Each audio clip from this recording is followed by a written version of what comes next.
Hey friends, welcome back to our channel. Now, I'm about to share something incredibly exciting. I'm a millionaire, and I've noticed that my journey was a bit different from the popular advice out there. You see, I didn't get here by waking up at 4 a.m. every day, nor did I follow a strict diet of green juices and superfoods. In fact, I didn't do a lot of things that many success gurus commonly preach. And yet, here I am. So today, I'm super excited to reveal the secrets behind my financial success. It's not just about making money. It's about cultivating the right habits that will not only make you wealthy, but also help you lead a more fulfilled and balanced life. I'm going to share with you 7 habits that actually made me rich and have genuinely changed my life for the better. So hit that subscribe button and prepare to take down notes. The first habit is treating failure as an opportunity to grow. Throughout my journey, there have been numerous occasions where I faced failure. From missing out on important deals to making wrong investment decisions, I've been through it all. But the key to my success was never giving up.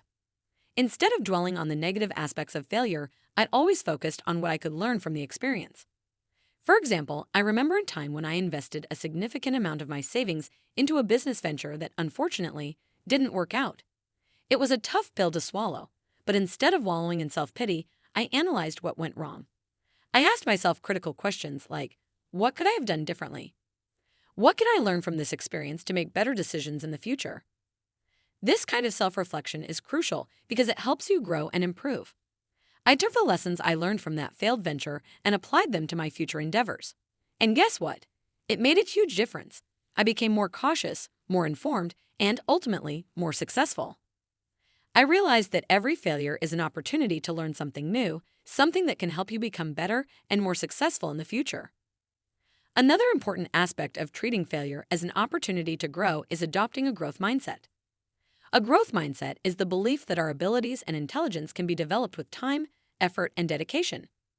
This contrasts with a fixed mindset, where people believe that their abilities are static and cannot be changed. Having a growth mindset has been a game changer for me. It has helped me stay resilient and motivated, even in the face of adversity. I'd always believed that with hard work and dedication, I could overcome any challenge and achieve my goals. It's also important to note that failure is a natural part of the journey to success. Some of the most successful people in the world have faced numerous failures before achieving their goals. For example, did you know that Thomas Edison failed over 1,000 times before he successfully invented the light bulb? Or that J.K. Rowling was rejected by 12 different publishers before Harry Potter was finally accepted? These are just a couple of examples, but they serve as a powerful reminder that failure is not the end of the world.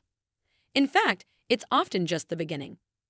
The second habit is to set goals and plan your days. This may sound simple, but it's incredibly effective. Having clear goals gives you a sense of direction and purpose. It helps you stay focused and motivated. I make it a point to set both short-term and long-term goals, and then I break them down into smaller, more manageable tasks. I also plan my days meticulously, making sure that every hour is accounted for. This way, I can track my progress and stay on course to achieve my goals. Setting goals has always been a crucial part of my journey to success. When I first started out, I had a vague idea of what I wanted to achieve, but I didn't have a clear plan. This lack of direction made it difficult for me to stay motivated and focused. I would often find myself procrastinating or getting distracted by other things. It wasn't until I started setting clear, specific goals that I was able to gain a sense of direction and purpose. For example, instead of just saying, I want to be wealthy, I started setting specific financial goals. Like, I want to save $10,000 by the end of the year, or I want to increase my income by 20% in the next 6 months. Having these clear, specific goals gave me something to work toward and helped me stay motivated and focused. I also started breaking down my goals into smaller, more manageable tasks. For example, if my goal was to save $10,000 by the end of the year, I would break it down into monthly and weekly savings targets. This made the goal seem less overwhelming and more achievable. It also helped me stay on track and monitor my progress. In addition to setting goals, planning my days has been another crucial habit that has contributed to my success. I make it a point to plan my days meticulously, making sure that every hour is accounted for. This helps me stay organized and focused, and it also ensures that I am making the most of my time. I usually start by listing down all the tasks that I need to complete for the day. Then, I prioritize them based on their importance and urgency. I also allocate specific time slots for each task, making sure to include breaks in between. This way, I can stay focused and productive throughout the day without burning out. Having a clear plan for the day also helps me stay accountable. If I know exactly what I need to do and when I need to do it, I am less likely to procrastinate or get distracted by other things. Next up, don't compare yourself to others. This is a big one, guys. In a world dominated by social media, it's so easy to fall into the trap of comparing ourselves to others. But the truth is, everyone is on their own unique journey. Comparing yourself to others will only lead to unnecessary stress and self-doubt. Instead, focus on your own path and celebrate your own progress. I remember a time when I was constantly comparing myself to others. I would see my friends and colleagues achieving great things, and I couldn't help but feel like I was falling behind. I would scroll through social media and see people living their best lives, and I would start to doubt myself and my own abilities. It was a vicious cycle that led to a lot of stress and anxiety. But over time, I realized that comparing myself to others was not only unproductive, but it was also harmful to my mental well-being. I had to remind myself that everyone is on their own unique journey, and it's okay to be at a different stage than others. It's okay to have different goals and aspirations. It's okay to be you. Instead of comparing myself to others, I started focusing on my own progress. I started setting my own goals and celebrating my own achievements, no matter how small. I started being kinder to myself and acknowledging the hard work that I was putting in. And you know what? It made a huge difference. I felt happier, more confident, and more motivated to achieve my goals. I also realized that it's important to surround yourself with positive and supportive people. Instead of comparing myself to others, I started seeking inspiration from them. I started learning from their experiences and using them as motivation to achieve my own goals. The fourth habit is to never stop learning. In today's fast-paced world, staying stagnant is not an option. New technologies, trends, and ideas are emerging all the time, and it's important to stay updated and adaptable. For example, a few years ago, I knew very little about digital marketing. But I realized that it was becoming increasingly important in the business world, so I decided to educate myself. I took online courses, read books, and attended seminars on the topic. This not only helped me stay relevant in my field, but it also opened up new opportunities for me. It's also important to have a curious and open mind. Don't be afraid to explore new topics and ideas, even if they are outside of your comfort zone. You never know what you might learn or how it might benefit you in the future. Remember, the most successful people are the ones who are constantly learning and growing. Make it a habit to seek out new knowledge and perspectives, and you will be well on your way to success. Moving on to the fifth habit, gratitude.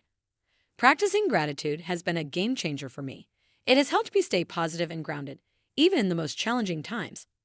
I make it a point to start and end my day by listing down the things I am grateful for. This simple practice has had a profound impact on my overall well-being and has certainly contributed to my success. When I first started practicing gratitude, I was going through a particularly tough time. I was struggling with work, my relationships were strained, and I was feeling incredibly stressed and overwhelmed. It was easy to focus on the negative and feel sorry for myself. But instead, I made a conscious effort to focus on the positive and appreciate the good in my life. Every morning, I would take a few minutes to list down the things I was grateful for. It could be something as simple as having a warm cup of coffee or something more significant like having a supportive family. At the end of the day, I would reflect on my day and list down the things that went well and the things I was grateful for. This simple practice helped shift my focus from the negative to the positive. It helped me stay grounded and appreciate the present moment. And it helped me stay positive and motivated, even in the face of challenges. Over time, I noticed that practicing gratitude also had a positive impact on my relationships. I started expressing my appreciation to the people around me more often, and I noticed that it made a big difference. It not only made me feel good, but it also made the people around me feel valued and appreciated. The sixth habit is to create your own luck. Now, I know this may sound a bit mystical, but hear me out. Many people believe that luck is something that just happens to you, and it's out of your control. But I believe that you can create your own luck by adopting a proactive and positive mindset. First and foremost, it's important to work hard and stay committed to your goals. Success doesn't happen overnight, and it takes time, effort, and dedication to achieve your goals. I have always believed in the power of hard work and dedication, and I have seen firsthand how it can lead to success. Next, it's important to stay positive and optimistic. A positive mindset can help you overcome challenges, stay motivated, and ultimately, achieve your goals. I make it a point to stay positive, even in the face of challenges. I try to see the silver lining in every situation and use it as motivation to keep moving forward. It's also important to seize opportunities when they arise. Sometimes, opportunities come in the most unexpected ways, and it's important to be prepared and ready to seize them. I make it a point to be proactive and seek out opportunities rather than waiting for them to come to me. I also try to be open-minded and flexible, as opportunities often come in unexpected forms. And finally, the seventh habit, learn to say no. This is perhaps one of the most important habits that has contributed to my success. In a world where we are constantly bombarded with requests, invitations, and opportunities, it's easy to feel overwhelmed and stretched too thin. It's natural to want to please others and say yes to everything, but it's important to recognize that our time and energy are limited. Early in my career, I struggled with saying no. I wanted to be liked and respected by my peers, so I often found myself saying yes to things that I didn't really want to do or that didn't align with my goals. This led to stress, burnout, and ultimately, a lack of progress towards my goals. I realized that in order to be successful, I needed to be more selective about where I invested my time and energy. I needed to prioritize my own goals and values rather than trying to please others. And I needed to learn to say no to things that didn't align with my priorities. It's important to note that saying no doesn't mean being rude or dismissive. It's about being assertive and respectful. It's about communicating your needs and priorities clearly and confidently. And it's about making choices that are aligned with your goals and values. Before you go, I have a question for you. Which of these habits do you think will be the most challenging for you to implement? Let me know in the comments below. If you like this video, hit that thumbs up button. Thanks for watching.